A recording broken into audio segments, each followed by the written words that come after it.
The transport vessel Meridian's Edge descended through the emerald canopy of Verdant 7, its anti-gravity thrusters disturbing centuries of accumulated mist.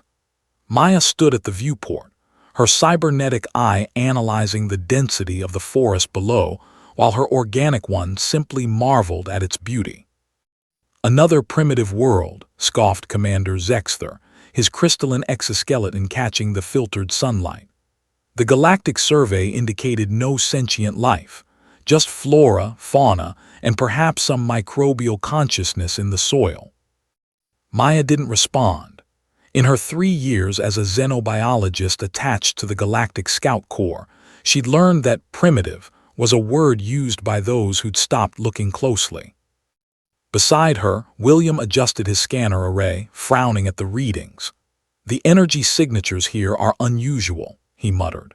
William was human like Maya, but where she'd opted for extensive augmentation, he'd remained almost entirely organic, preferring to trust his instincts over technology. "There's a pattern to the electromagnetic pulses coming from the deeper forest, too regular to be natural." "Your species sees patterns in everything," Zexther clicked dismissively. "It's why you were still burning fossil fuels when we found you." The barb was intended to sting, but Maya had heard worse. Earth had been the last world to join the galactic collective, and many of the elder species still viewed humans as upstart primitives. The fact that humanity had contributed several revolutionary technologies in the decades since contact did little to change entrenched prejudices. The landing party consisted of 12 scouts representing 7 species. They disembarked with the casual confidence of those who'd explored hundreds of worlds. Laughter echoed through the clearing as Pilot Kesra made a joke in her native tongue about the pollen count, affecting Zexther's receptors. Maya shouldered her pack and followed William toward the tree line. The forest was magnificent, trees that stretched 300 meters high, their trunks wider than Earth's ancient sequoias. Bioluminescent moss created constellations of light in the shadows. The air was thick with oxygen, rich and almost intoxicating. "Stay within communication range," Zexther ordered. "Standard survey protocol. We document, we catalog, we leave. Simple." Nothing was ever simple. They'd been walking for 2 hours when Maya noticed the trees were moving, not swaying in wind. There was no wind this deep in the forest. Moving, repositioning themselves with glacial slowness, creating subtle barriers and pathways. "William," she whispered, touching his arm, "the forest is hurting us."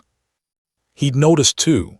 His hand rested on the neural disruptor at his hip, though Maya doubted it would be much use against something the size of a skyscraper. "The patterns I detected earlier, they're intensifying. I think the trees are communicating." Before Maya could respond, the screaming started. It came from the eastern flank of their formation, where 3 scouts had ventured to investigate a crystalline formation. Maya and William ran toward the sound, ducking under massive roots and vaulting over phosphorescent streams. They found Pilot Kesra first, or what remained of her. The saurian's body was wrapped in vines that pulsed with bioelectric energy, drawing her life force into the root network beneath their feet. Her exoskeleton had been cracked open like an egg. "Defensive formation," Zexther's voice crackled over the comm. "Fall back to the landing site." But the forest had other plans. Trees shifted, blocking their retreat. The ground itself seemed to writhe as root systems reconfigured.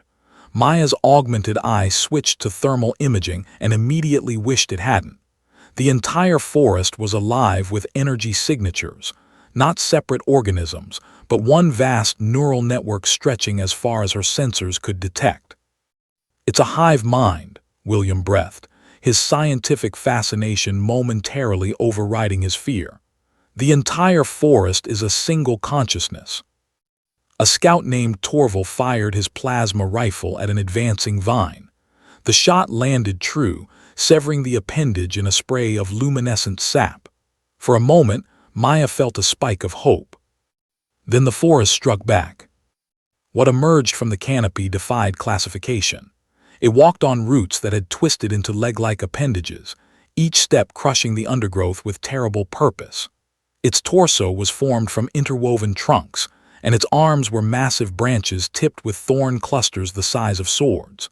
Where a head should be, there was instead a crown of leaves that pulsed with bioluminescent patterns, an alien expression of something that might have been rage or might have been hunger. "Tree hunter," Maya whispered, the words appearing in her mind as if planted there. The creature, or rather the forest's avatar, had been designed for one purpose: to eliminate threats to the collective consciousness. The scouts scattered. Zexthar's species was fast, but the tree hunter was faster.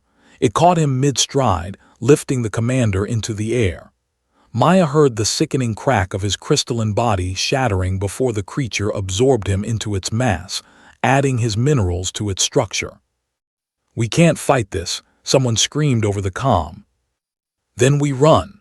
William grabbed Maya's hand, pulling her toward a gap in the tree line he'd spotted, a narrow ravine that the massive creature couldn't navigate.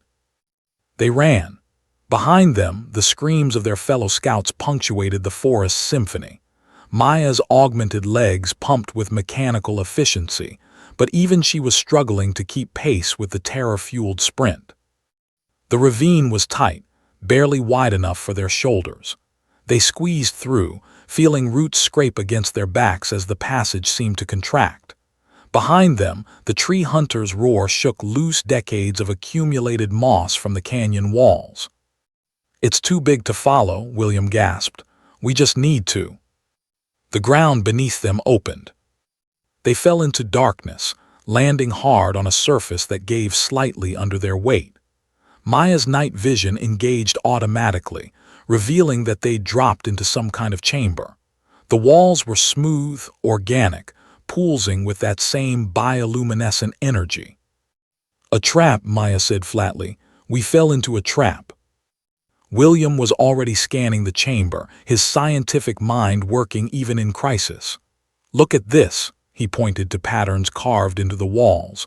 "These aren't random, they're symbols, mathematical sequences. This forest isn't just conscious, it's intelligent." Maya examined the symbols, her augmented mind processing the patterns at accelerated speed. William was right. The sequences represented complex mathematical concepts, prime numbers, geometric progressions, even what appeared to be quantum equations. "It's trying to communicate," she realized. "Communicate?" William looked at her incredulously. "It just killed half our team." "Yes, and we were about to catalog it, classify it, and potentially recommend it for resource extraction."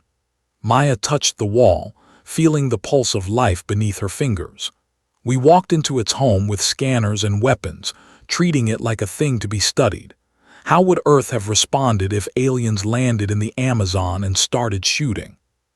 The chamber's light intensified, patterns flowing across the walls in rapid succession.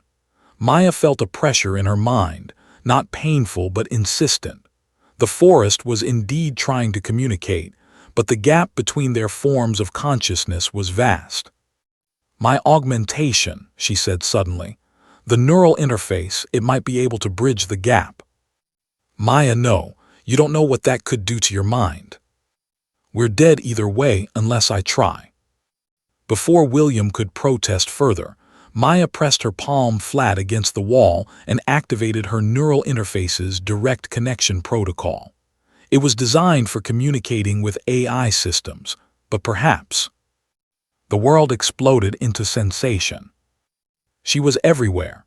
She was the root drinking water from deep aquifers. She was the leaf converting starlight into energy. She was the network of mycelium passing chemical signals across kilometers. She was ancient, so ancient that the rocks themselves were young when she first achieved consciousness. And she was terrified. The metal sky things had come before she understood.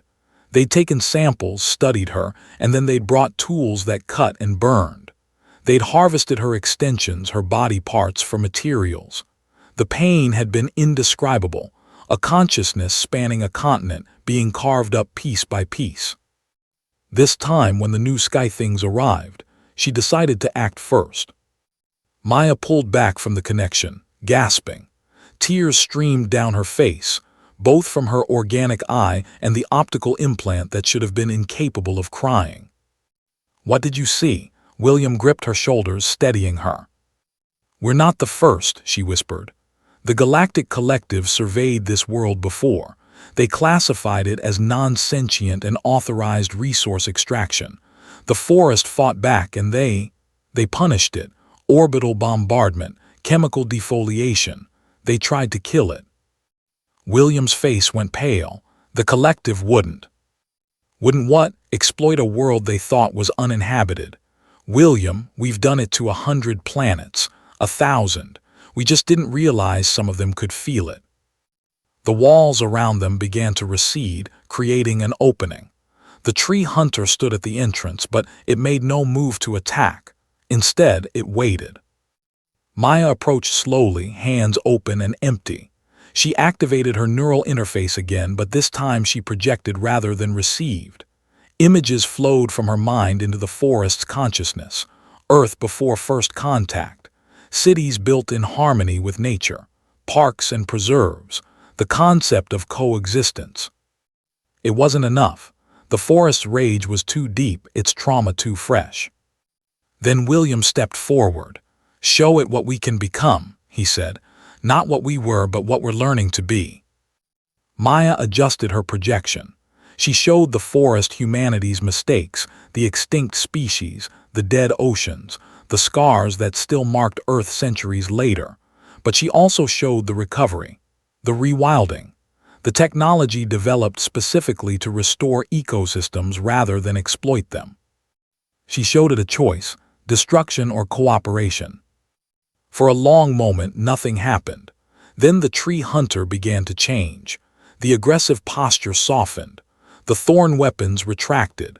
The creature knelt, placing one massive hand on the ground in what might have been a gesture of peace. The forest released them.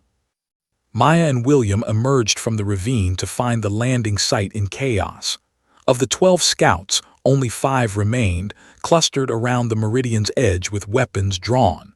Zexther was gone. So were most of the others. "We need to leave," one of the survivors shouted. "This world is hostile." "No," Maya said firmly. "This world is defended. There's a difference." She transmitted her neural recording to the ship's database, the entire exchange with the forest consciousness. It would cause chaos in the Galactic Collective. It would force them to reconsider their survey protocols. It would save lives, both scout and forest. As the meridian's edge lifted off, Maya watched Verdant 7 recede below. Somewhere in that endless green, a consciousness older than civilization itself was healing, remembering, and watching the stars for the next visitors. "They'll want to come back," William said quietly. "Study it properly this time, maybe establish contact protocols." "I know," Maya replied, "but next time they'll come in peace, or they won't come at all." The forest had taught her something that 3 years in the Scout Corps hadn't. Intelligence comes in forms beyond measurement, and consciousness doesn't require a voice to scream in pain. The galaxy was full of wonders, but wonder demanded respect. As they broke atmosphere, Maya downloaded her report and marked Verdant 7 with a new classification. Sentient Ecosystem. Approach with caution and humility. The title felt inadequate, but it was a start. In the depths below, she knew the tree hunter had returned to the soil, dispersing back into the network, waiting, watching, ready. The scouts had entered the jungle laughing, confident in their superiority. They'd left it humbled, carrying the weight of 11 dead and one profound truth. In the vast jungle of the cosmos, humanity was still learning which trees to avoid and which to honor as equals. The end.